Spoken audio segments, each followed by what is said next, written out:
ناظرین السلام علیکم ورحمۃ اللہ وبرکاتہ۔ تو آج ہم سورہ تبارک کی تلاوت سنیں گے اور اس سے بہت کچھ آپ کو فائدے بھی حاصل ہونے والے ہیں۔ ناظرین اکرام، پہلے آپ تلاوت سنیے گا، اس کے بعد میں اس کے بے شمار آپ کو فائدے اور اس کی فضیلت بتاؤں گا کہ کتنے کتنے اس کے فائدے ہیں۔ اس کے بعد آپ کو ایک غوث پاک کے نام کا بہترین وظیفہ بتاؤں گا۔ وہ ایسا وظیفہ ہے کہ آپ جس کو چاہیں مطلب جو ہے اپنا بنا سکتے ہیں، یعنی کہ آپ کوئی کاروبار سوچ رہے ہیں لیکن نہیں ہو رہا ہے تو وہ آپ کا ہو جائے گا۔ اسی کے متعلق سے بڑا پیارا وظیفہ ہے، وہ بھی آپ سن کر کے جائیے گا۔ تو چلیے ناظرین کرام، آپ کا وقت ضائع نہ کرتے ہوئے ہم سورہ تبارک کی تلاوت چلا رہے ہیں، آپ توجہ کے ساتھ سماعت کیجیے۔ بسم اللہ الرحمن الرحیم۔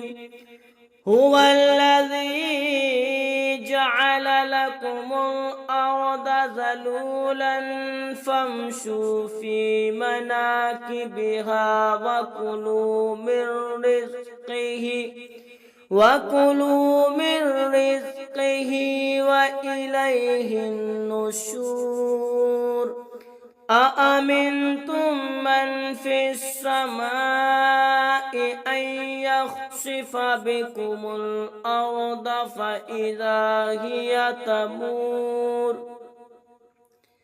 أم أمنتم من في السماء أن يرسل عليكم حاصبا فستعلمون كيف نذير۔ وَلَقَدْ كَذَّبَ الَّذِينَ مِنْ قَبْلِهِمْ فَكَيْفَ كَانَ نَكِيرِ۔ أَوَلَمْ يَرَوْا إِلَى الطَّيْرِ فَوْقَهُمْ صَافَّاتٍ وَيَقْبِضْنَ مَا يُمْسِكُهُنَّ إِلَّا الرَّحْمَنُ إِنَّهُ بِكُلِّ شَيْءٍ بَصِيرٌ۔ أَمَّنْ هَذَا الَّذِي هُوَ جُنْدٌ لَكُمْ يَنْصُرُكُمْ مِنْ دُونِ الرَّحْمَنِ إِنِ الْكَافِرُونَ إِلَّا فِي غُرُورٍ۔ أَمَّنْ هَذَا الَّذِي يَرْزُقُكُمْ إِنْ أَمْسَكَ رِزْقَهُ وَلَجُّوا فِي عُتُوٍّ وَنُفُورٍ۔ أَمَّنْ يَمْشِي مُكِبًّا عَلَى وَجْهِهِ أَهْدَىٰ أَمَّنْ يَمْشِي سَوِيًّا عَلَى صِرَاطٍ مُسْتَقِيمٍ۔ قُلْ هُوَ الَّذِي أَنشَأَكُمْ وَجَعَلَ لَكُمُ السَّمْعَ وَالْأَبْصَارَ وَالْأَفْئِدَةَ قَلِيلًا مَا تَشْكُرُونَ۔ قُلْ هُوَ الَّذِي ذَرَأَكُمْ فِي الْأَرْضِ وَإِلَيْهِ تُحْشَرُونَ۔ وَيَقُولُونَ مَتَىٰ هَٰذَا الْوَعْدُ إِن كُنتُمْ صَادِقِينَ۔ قُلْ إِنَّمَا الْعِلْمُ عِندَ اللَّهِ وَإِنَّمَا أَنَا نَذِيرٌ مُّبِينٌ۔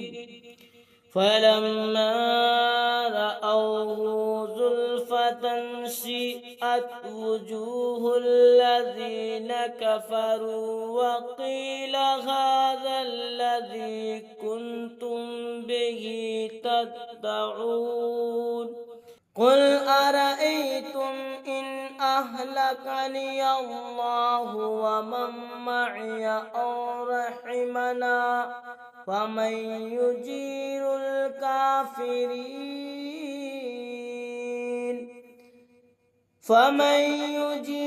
الْكَافِرِينَ مِنْ عَذَابٍ أَلِيمٍ۔ قُلْ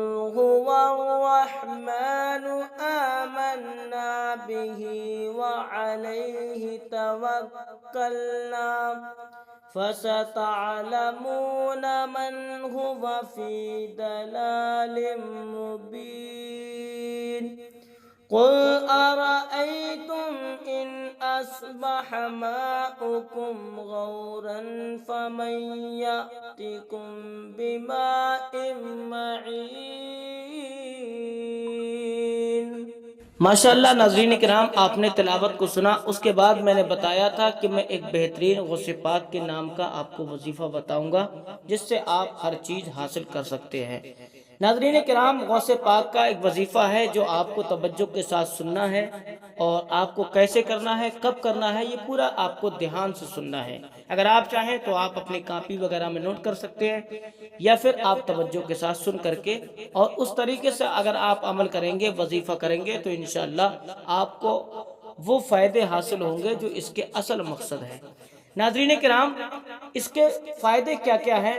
مثال کے طور پر آپ کافی وقت سے یہ سوچ رہے ہیں کہ ہمارا کوئی بہترین کاروبار ہو جائے، لیکن کوئی نہ کوئی اڑچن ایسی پڑ جاتی ہے جو آپ کاروبار نہیں کر پاتے ہیں۔ تو انشاءاللہ تعالیٰ اس عمل کو، اس وظیفے کو آپ کیجئے گا، چند دنوں کے اندر اسباب بنیں گے اور آپ کا کاروبار شروع ہو جائے گا۔ اسی طریقے سے آپ مکان بنانے کی سوچ رہے ہیں، لیکن آپ کے پاس پیسہ آتا ہے، خرچ ہو جاتا ہے، رکتا نہیں ہے، اور آپ کا مکان ادھورا رہ جاتا ہے، تو ناظرین کرام اس کے لیے بھی یہ وظیفہ بڑا پاورفل ہے۔ اسی طریقے سے آپ شادی وغیرہ کے لیے سوچتے ہیں، جہاں سے آپ رشتہ کرنا چاہتے ہیں وہاں سے آپ کی شادی نہیں ہو پا رہی ہے، تو آپ اس عمل کو کریں گے، انشاءاللہ وہاں سے بہترین طریقے سے آپ کا رشتہ آئے گا اور آپ کی شادی ہو جائے گی۔ اسی طریقے سے بہت سے ایسے کام ہیں جس کو آپ سوچ تو رہے ہیں لیکن ہوتا نہیں ہے، آپ کو مدد نہیں ملتی ہے، تو آج میں غوث پاک کا عمل بتا رہا ہوں، آپ توجہ کے ساتھ سماعت کیجئے گا۔ ناظرین کرام، اس وظیفے کو، اس عمل کو آپ کو کرنے کا وقت یہ ہے کہ آپ زیادہ تر اس کو عشاء کے بعد کیجئے گا، اور اگر عشاء کے بعد آپ نہیں کر پاتے ہیں تو آپ صبح فجر کے بعد کیجئے گا۔ سب سے پہلے کیا کرنا ہے، آپ کو باوضو ہونا ہے۔ عشاء کے بعد کرنا ہے تو پہلے عشاء کی نماز پڑھنا ہے، اور فجر کے بعد کرنا ہے تو پہلے فجر کی نماز پڑھنا ہے۔ نماز پڑھ کر کے آپ ایک جگہ تنہائی میں بیٹھ جائیے گا، سب کے سامنے بھی بیٹھ سکتے ہیں، لیکن آپ وہ دھیرے دھیرے عمل کریں گے، اس لیے کسی کو محسوس بھی نہیں ہوگا، اور چاہیں تو آپ تنہائی میں بیٹھ جائیں، تنہائی میں بیٹھنا زیادہ بہتر ہے۔ ناظرین کرام، اس کے بعد کیا کرنا ہے، آپ کو سب سے پہلے درود شریف پڑھنا ہے۔ درود شریف جو بھی آپ کو یاد ہو وہ پڑھ لیجئے گا، اگر کوئی بھی درود یاد نہیں تو آپ صرف صلی اللہ علیہ وسلم پڑھ لیجئے گا۔ جب آپ نے درود شریف مکمل پڑھ لیے 3 بار، اس کے بعد آپ کو 111 مرتبہ یہ وظیفہ پڑھنا ہے۔ کیا؟ یا شیخ عبد القادر جیلانی شیئا للہ المدد۔ کیا؟ یا شیخ عبد القادر جیلانی شیئا للہ المدد۔ یہ آپ کو کتنی بار کہنا ہے؟ 111 مرتبہ۔ تو آپ نے درود شریف 3 بار پڑھ لیا، 111 مرتبہ یہ پڑھ لیا، اور اس کے بعد آپ کو لاسٹ میں پھر 3 مرتبہ درود پاک پڑھ لینا ہے۔ جب 3 مرتبہ آپ کا درود پاک ہو جائے، اس کے بعد آپ کو اپنے دونوں ہاتھ اٹھانا ہے اللہ کی بارگاہ میں، اور اللہ سے دعا کرنا ہے اس چیز کے لیے جس چیز کے لیے آپ نے یہ وظیفہ کیا ہے، اور آپ کو غوث پاک کا وسیلہ دے کر کے، یعنی کہ غوث پاک کا وسیلہ دے کر کے اللہ سے وہ دعا مانگنا ہے جس کی آپ کو حاجت ہے۔ انشاءاللہ کتنی بھی مشکل دعا ہو، کتنی بھی پرانی دعا ہو، برسوں سے پوری نہیں ہوتی ہو، آپ یقین کے ساتھ کیجئے گا، اللہ اس کے رسول پر بھروسہ کر کے، غوث پاک پر پورا یقین کر کے اس وظیفے کو کیجئے گا، انشاءاللہ آپ کو ضرور فائدہ ہوگا۔ ناظرین کرام، اگر آپ ہمارے چینل پر نئے ہیں تو آپ ہمارے چینل کو سبسکرائب، لائک کر دیجئے گا، اور کمنٹ میں آمین لکھ دیجئے گا۔ السلام علیکم ورحمۃ اللہ وبرکاتہ۔